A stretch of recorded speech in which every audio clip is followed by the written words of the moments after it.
Do you ever kind of not deal with something between you and your spouse? You know, maybe just hoping it'll blow over or that it's just a passing issue? And maybe things do kind of keep going, but then later, boom, it comes back to bite you. Welcome to the Only You Forever podcast. If you want to build a thriving, passionate marriage, we've got the research, the truth, and the answers you've been looking for.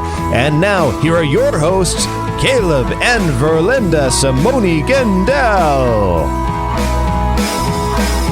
Hey everybody, this is episode number 75, and we're going to be talking about making it a priority in your marriage to talk about issues sooner rather than later. Now, this may come as a surprise to you, Caleb, but I just know that it's in my nature to procrastinate. In case it's a surprise. Or, avoid dealing with issues, and I just hope that it'll blow over and go away.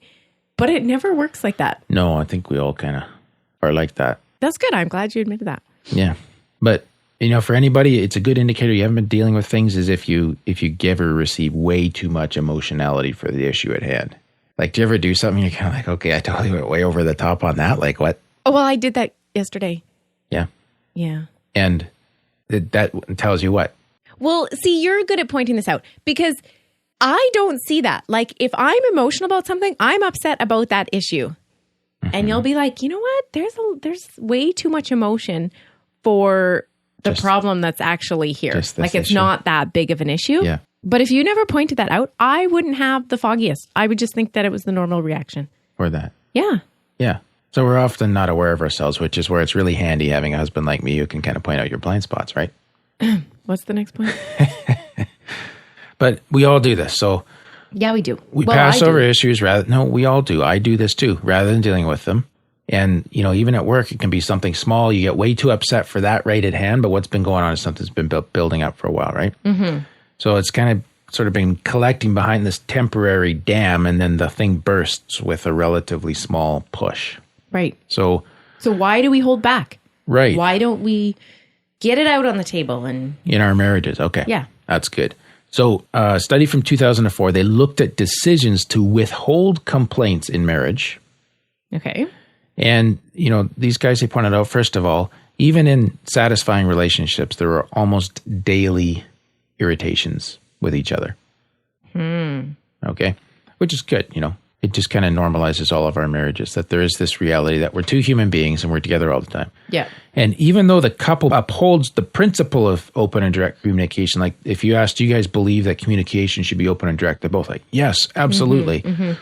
There's spouses still frequently hold back on addressing these irritations. So they looked at, they want to try to figure this out. How does this relate to power in the relationship? And what they found is that the spouse who complains the least holds the least amount of power. And they're withholding their complaints in order to avoid negative consequences. Right, that makes sense. But at the same time, a spouse who values their relationship is more likely to encourage the expression of complaints. So there's kind of a dynamic going on here, right? Where if you value the relationship and you cherish what's going on, it's like, no, please tell me if something comes up so that I can deal with it. Right. Okay. Right? So, but just a kind of a little bit of a sidebar, what's fascinating is that the opposite is true in dating relationships where you're more likely to accommodate displeasurable behavior. Now that relates to another, if I can sidebar on the sidebar, you and I have been trying to figure out how people get into abusive relationships. Yeah. Right? Yeah. And this may be a clue that when we're dating, we tend to accommodate displeasurable behavior. We minimize it. So that might be one possible way. Huh. Interesting. In other cases, because often I hear people in these situations saying, when I look back, there were early signs. Right. Like usually it gets bad after the marriage. Yeah. But there were signs beforehand. Mm-hmm. So that's just a sidebar on the sidebar. Yeah. So now there's another factor in this withholding complaints or not business, okay? Yeah. Which is the type of relationship. So relationships that are more, the spouses are more independent and they value their companionship and their closeness, but they also keep their independence. They're more likely to express their irritations with each other. Okay. Where more traditional relationships, where there's a real emphasis on stability over time and more emphasis on sort of stability rather than spontaneity, and they hold more sort of traditional gender roles in their relationship, they tend to report a moderate proportion of unexpressed irritations. So they're less likely to give voice. Okay. It's not devoid of it or completely absent, but there's less of it. And then a more individuated companionship type where they're just kind of friends and they're maintaining a psychological distance. It's almost sort of the roommate marriage in its extreme form. Yeah. And they really value that individual freedom. They report the highest proportion of unexpressed irritations. That's like the opposite of what I would have thought.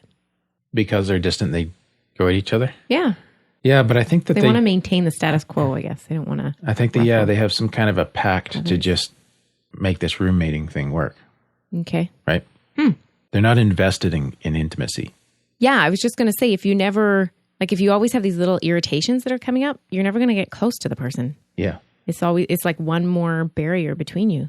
And I don't know which is the horse and the cart, though, right? Because not the horse and the cart, the chicken and the egg. Yeah. Because the irritations, are you not mentioning them because you don't want the intimacy?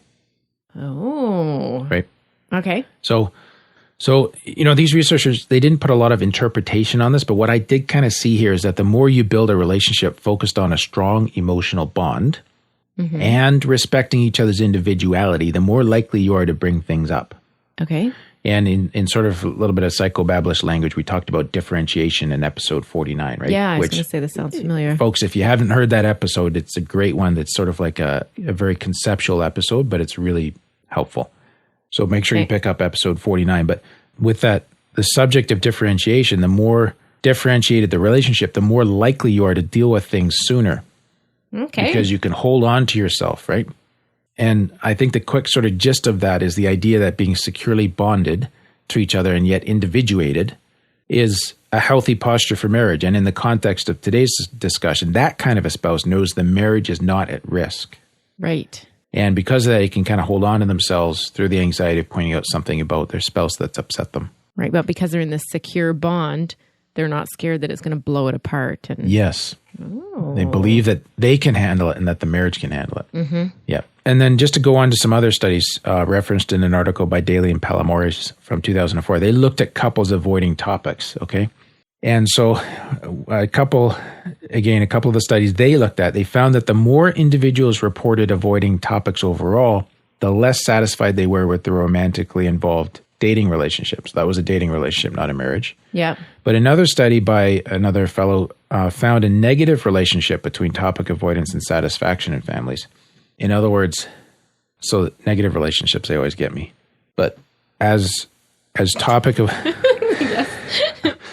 I just tuned the line chart in my head to try to get this right. Oh, okay. So the negative relationship, I believe, is as the topic avoidance goes down, the satisfaction increases.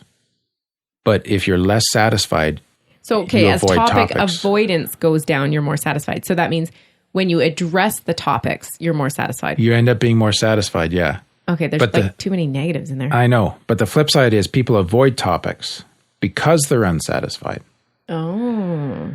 And those that are satisfied are led to discuss freely. Like they feel like they can, right? Yeah. So, but I said it like that and strictly speaking, my language was pushing the conclusion because they're not really sure about cause and effect. So does dissatisfaction lead to avoidance or does the avoidance lead to the dissatisfaction? Mm-hmm.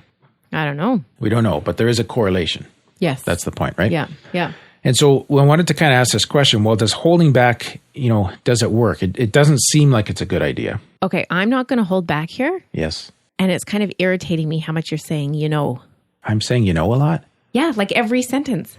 Okay. Yeah. Well, you know what? I'll try and stop that. You just did it again. I know. All right. See, I said I know instead of so I'm getting better. Okay. So. Does holding back work? No, obviously not. Because then you would have had to listen to me say for the next 10 minutes.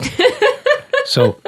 And then I would have exploded. Oh, yeah. And the dam would have burst. Well, it kind of feels like maybe it has anyways. But so the more you avoid relational concerns, the less satisfied you are relationally. The more you avoid them, the less satisfied. Okay, that makes sense. That makes sense, right? Yeah. You can't feel intimate if you can't discuss everything. Right. So the closeness between you and I is mediated by the range of topics we're free to discuss with each other. Okay, say that one more time. My brain's going slower than yours. The closeness? The closeness between us is mediated means sort of like it's governed by the range of topics we feel free to discuss with each other. Okay. So we're going to be close if we can discuss everything. Yeah. The more you can discuss, the closer you're going to feel. Yeah. Okay. Yeah. Okay. But the more you limit that, the more you kind of throw a fence line around these untouchable issues, they become bigger and bigger, and that's kind of crowding you out of the park. And so it's less and less that you share together. There's more between you. Yes, that you're not dealing with. Yeah. And, there's a biblical principle cited in one of the research articles we looked at. It's a verse from Ephesians 4:27 that says, "Let not the sun go down upon your wrath." And this is often cited in Christian circles as the need for couples to deal with things before the end of the day, which is true, if you can. But yeah, the only caveat there would be like me at the end of the day, overtired is like over emotional. So it works better for us to say, okay, let's put that down here. Put that on the table and let's talk about it in the morning. Right. And that's true enough. But the point is to not let it go on and on. Yes. Which ties into what we're saying, right? Yeah. But confirmation bias, I think, kind of plays in here too, which is the tendency to look for information in a way that confirms our own preconceptions. So something happens, I decide you're angry at me. You put my cup of coffee on the table in the morning, it splashes, and I think, boy, she's really ticked off. She just slammed that baby right on the table and she doesn't even care, right? And you may have just stumbled or kicked the table leg as you came up to it, right? Yeah. But the confirmation bias interprets it to reinforce my belief that you're angry, right? Oh, okay. So this is how in a marriage we start with a small issue and then we begin to build a really big case on it because we add all this other evidence. Huh. Yes. Interesting. Yeah. Okay. But I think the question that comes in here, Verlinda, is how am I doing on saying you know all the time, by the way? I think you've cut it out completely. Okay. Quite impressive. Yeah. See, we just eradicated that whole issue. Well, I think, with dealing with it so forcefully. You just said it. I was going to say you developed a phobia. Now I'll never say it again. Okay. So the question here is, what do you let go versus what do you address? Right. Okay. So is it really worth, blasting your husband in front of thousands of listeners about the way he says you know all the time? It was, because it's just going to be such a better podcast without you saying it. So Verlinda, You just said it again. I know, I said that to tick you off. There's a balance here between, it worked. There's a balance here between high expectations and healthy tolerance for each other's humanity, okay? So you have a high expectation that I won't say that anymore, but I think it'd be nice if you tolerated my humanity. Because what we need to do with our spouses, what? I'm just wondering where you're going with this. Okay. Well, I'm actually trying to make a practical point here. Well, keep going. So, because, I'd like to hear it. Okay. So I'm about to use the word militant, which is ironic. What my point is that we don't need to be militant about dealing with everything that might be wrong with our spouse. Yeah. But at the same time, we don't want to sort of build the dam water up too high or, widen that fence and really sort of make a huge area of things that we're not talking about. Mm-hmm. Right? Mm-hmm. So this kind of leads us into the discussion about expectations, which is what do you expect from your marriage or what's reasonable of your spouse? And there's actually two conflicting viewpoints on this. One piece of research says that marriages can become dysfunctional if the spouses have too high expectations. And if you stop and think about that kind of makes sense, right? Yeah. But other research shows that couples who hold very high expectations for their marriage, they generally scored higher on every index of positive marital outcomes. So they wanted a lot from their marriage and they got it and they're very happy with it. Yeah, but maybe it's like whether your expectations are realistic or not. Absolutely. Yeah. Because I think high expectations are good. Like, what do they say? If you aim for nothing, you achieve it or something like that, right? Absolutely. If you aim for nothing, you'll achieve it. I agree. But if you aim for I don't know. Impossible standards. Yeah. Yeah. So reasonable plays into this too, but it's, you don't move towards what you want with your spouse unless you're going to ask your spouse for it, which means you're confronting. Mm. Okay? Mm-hmm. So Gottman, Swanson, and Mary, they decided to look at newlyweds, right? And this Gottman, he's really big on repair, which is fixing up things after a fight. So he's looking to support this idea that having high expectations means you're always willing and ready to fix things up and that you're not willing to adapt to negativity. Like you're not just going to put up with it, you're going to deal with it. It may get messy, but you're going to fix it. Yeah. You're going to repair. Okay. And their study results suggest that couples need to fix problems quickly and detect even small issues. So you're kind of constantly touching on things, right? Yeah. So their recommendation is not to let things ride and not to let them have a chance to build up, which I think is good.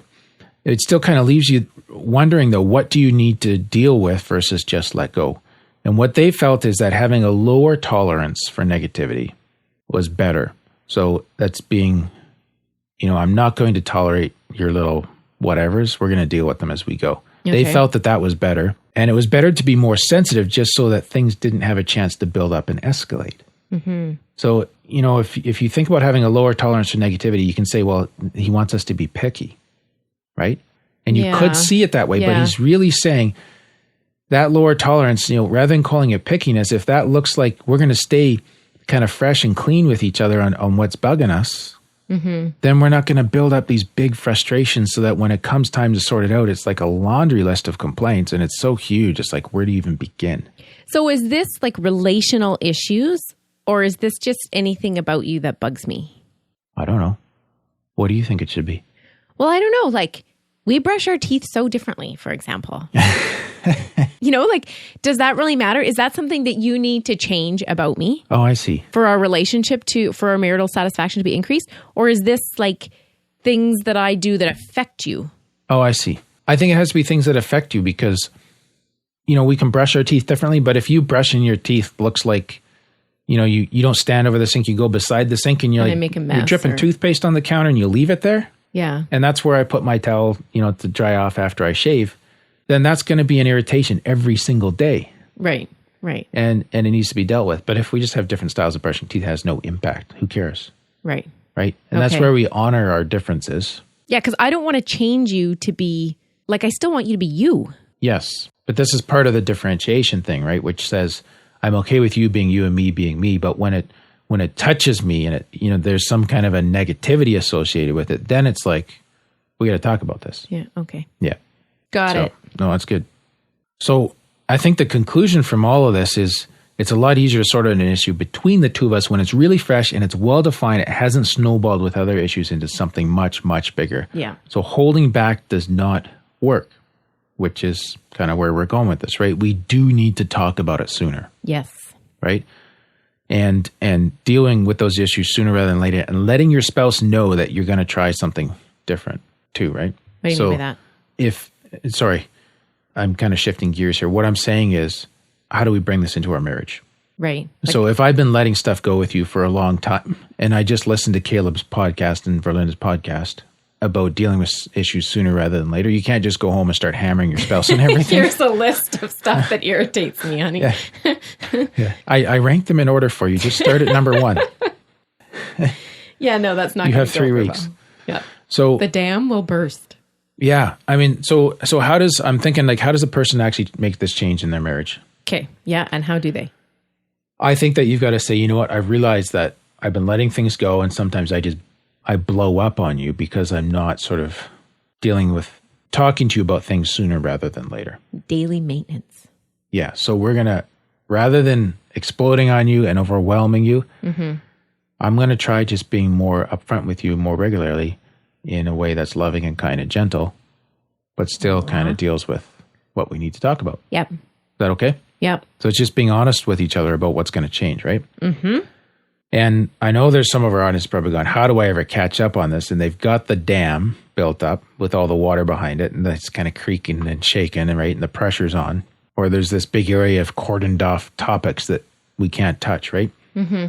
And that's where I think, you know what, if you have got that and you don't know how to let that go without the whole thing going at once, that's where you need to reach out and get help. Yeah, absolutely. Because it can be big, it can be overwhelming. Yes. And I offer coaching and counseling for that. Yeah. So please reach out if I can help you. I'd love to be able to do that. If it's not so big and you're looking to do some work on your own, you feel you can handle this, we've got a worksheet that I put together using some research-based methods and advice. And the worksheet will help you to break down the issue and understand why you need to discuss what you need to discuss, as well as helping you to prepare for that discussion. Okay. So if you'd like to receive a link to download this PDF worksheet, just text the word podcast to 9292 spouse. That's a phone number. You can just type that whole word into your phone. Message and data rates may apply, but to get this worksheet, just text the word podcast to 9292 spouse, and we will send you a link to that file. And what we go through in the worksheet is just helping you to break down what your concern is into its key parts. It'll help you to calm down, understand more of what went on. And then as you as you know this, you can get all the facts straight, but when you come to discussing it, you'll realize, sorry, I'm getting my words all backwards. Like, you know what you need to talk about, right? Yeah. And then as you come to discuss it, you'll realize you're not emotionally prepared. So what the worksheet does, it helps you take like 3 steps back to really sort of emotionally prepare you as well as gather the facts of what went on. Got it. That was kind of complicated. That was very complicated. Sorry about that. Hopefully the worksheet's not as complicated. Yeah. So having these discussions and making them a useful, healthy effort requires us to hold on to certain virtues. Such as So these kind of personal strengths. We need these to do these discussions well. And I just want to touch them really simple. One is non-defensive listening, right? And this is a skill that helps you to focus your attention on what the other person is saying and really try to understand it. Okay. And sometimes we're good at this and sometimes we fail at this. So I had to fail at this at the start of the week. But it's where, like, rather than interrupting and kind of solving, you just really refraining from that and refraining from being preoccupied with your own defense, but holding on to that virtue of self-control and really allowing your spouse to feel heard. That's what this non-defensive listening is about. Yeah. And in addition to that, the active listening, which goes with it. So your listening is active so that you're nodding, you're making eye contact, you're grunting, you're summarizing your spouse's statements, you're validating these types of things. So it's really sending the signal back that what he or she has to say is valid and worth acknowledging. Right. So don't just steamroll over them with a perfect solution. No. Yeah. Yeah. Moving right along. So it's self-control, but there's also generosity because you're giving your spouse a platform. Oh. And you're saying, I'll pay attention while you're up there. Yeah. So it's not only important to talk about things sooner, but to learn to do so well. And that's why we give so much education on our show about communication skills. We've even created a course called Talk to Me 101 specifically to help couples learn how to communicate more effectively. And if you want to learn more about that course and get the PDF worksheet that we've talked about to help you prepare for these conversations, just shoot us a text message on your phone with the word podcast to 9292 spouse. We'll get you that information. But before we go. Yes. We had an awesome review on iTunes again this week saying, who doesn't want a weekly reminder to invest in their marriage?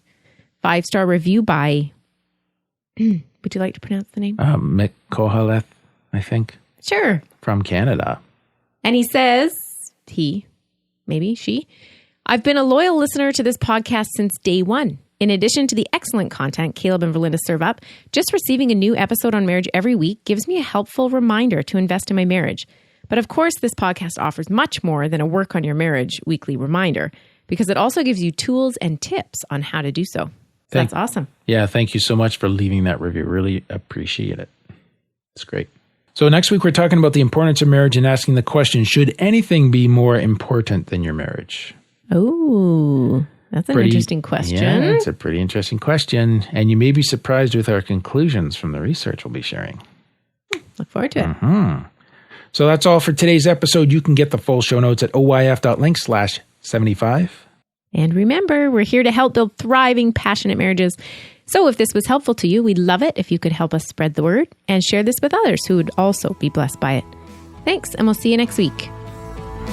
Thank you for listening to the OnlyYouForever.com podcast. Please help us reach and influence a wider audience by rating and reviewing our podcast at OnlyYouForever.com/love. Thanks for listening, and we'll see you next week.